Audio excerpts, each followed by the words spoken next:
نو بهرحال پیغمبر صلی الله علیه وسلم فرمایل تاسو خپل د ماشومانو نکاح کوئ زینو کې کوشش وکړئ البته د اولاد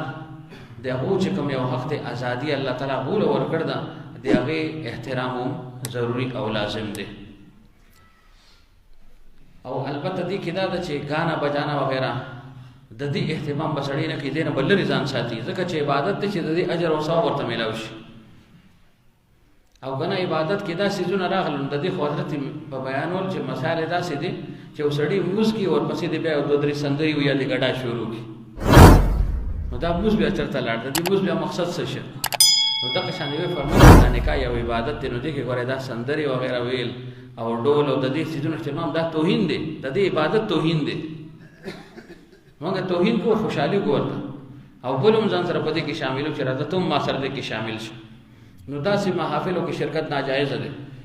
بالکل لتتلل بالکل ناجایز ده او بیا چې دین ته منسوب یا غلط او انتهایی احتیاط پکار دی په دې معاملو کې چې وای زما په خلک گمراه نشي چرته خلک بیا وایي چې فلانی چلاړ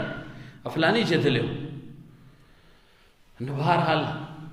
نکاح سنت دی لیکن د سنت په طریقه باندې نو ټول انبیاء د سنت باندې عمل کړ دي سوای د حضرت یحیی علیه السلام نه چې هغه من د الله تعالی د خشیت دم ته غلبه او چې دې طرف ته دی غوړو خیال نو سیدا وحصورا بالکل دې طرف نه بیغم وغه او پیغمبر صلی الله علیه وسلم فرمایي چې تاسو نکاح وکړئ ځکه چې دې کې فایده څه ده اقص للبصر واحسن للفرج چې د سترګې حفاظت ته او د شرمګاه حفاظت ته دی کې نکاح کوي وي او وی فرمایي چې دا انسان لپاره یو آړ دی ډال دی انسان لپاره وی فرمایي چې پکار د چې تاسو دا نکاح وکړئ لیکن کې اوسړي قدرت نی نفقه نشي ورکولې نور چې کوم ضرورت دي سغنا هغه نشي ورکولې یا څه حالات داسې چې دې نکاح نشي کولای نو فرمایي چې بیا دې روزي نشي مسلسل روزو سره هم د شهواني قوت چې کوم دې دا ورورو ماتيږي